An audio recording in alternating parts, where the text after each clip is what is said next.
না তোমার দাদা মাংস আনতে গেছে। ও দাদা খুব ব্যস্ত আছি দাদা। একদম ব্যস্ত। কি রান্না হচ্ছে দাদা যে? আজকে হবে এই পটল ভাজা থেকে শুরু করো। হ্যাঁ আজকে সেই পটল জোরে জোরে বলো, আমার বন্ধুরা শুনতে পারবে না। পটল ভাজা, ফুলবাগানের তরকারি, হ্যাঁ আর এখানে কি হচ্ছে? পায়েস। মাছের ঝাল, পায়েস হচ্ছে, এই যে পায়েস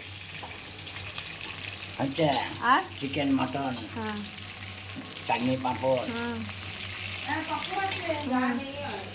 আর এই যে মাছ, মাছটা তোমাদের দেখাবো কত মাছ ধরেছে আজকে। দিদি আজ ভাইফোঁটার দিনে কিছু বলবে? হ্যাঁ, আজকে ভাইফোঁটার দিনে আমরা খুব ব্যস্ত। এই পটল ভাজা, আলু ভাজা, ফুলকপি আলুর তরকারি, তারপরে শাক ভাজা, পায়েস, মটন। মাছের ঝাল, মুগ ডাল, মটন, চিকেন, টমেটোর চাটনি আর মাছের টক। এই হলো আজকের মেনু। পরে আবার কথা হবে, এখন আর সময় নেই কথা বলা। দিদি কাটাকুটি করে দিচ্ছে, চলছে। কাজু বাদাম খাচ্ছে।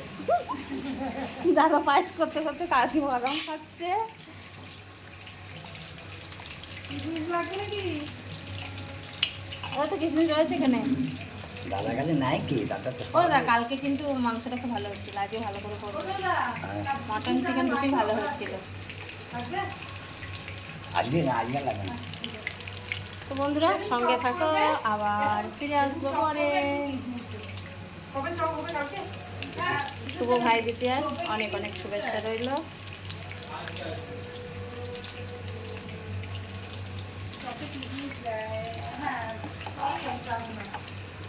আমাদের দাদা পায়েস করে খুব সুন্দর, আমাদের দাদা সব কিছু ভালো করে। এই যে কাজু, এই যে ও এলাচ, গেছে দিদি।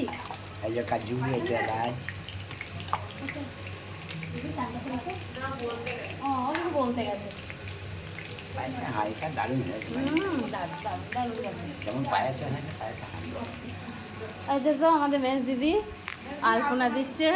মেজ দিদি কিছু বলবে আজকে ভাই দ্বিতীয়ার দিনে? হ্যাঁ, শুভ ভাইয়া সবাই, সকল দিদিরা, ভাইরা, বোনেরা সবাই ভালো থাকুক। আসি। আচ্ছা, পায়েসে কিশমিশ দিচ্ছি না। আচ্ছা। কেন দিচ্ছি না? যদি একটু বাঁচে কিশমিশ দিলে লালা কেটে যায়।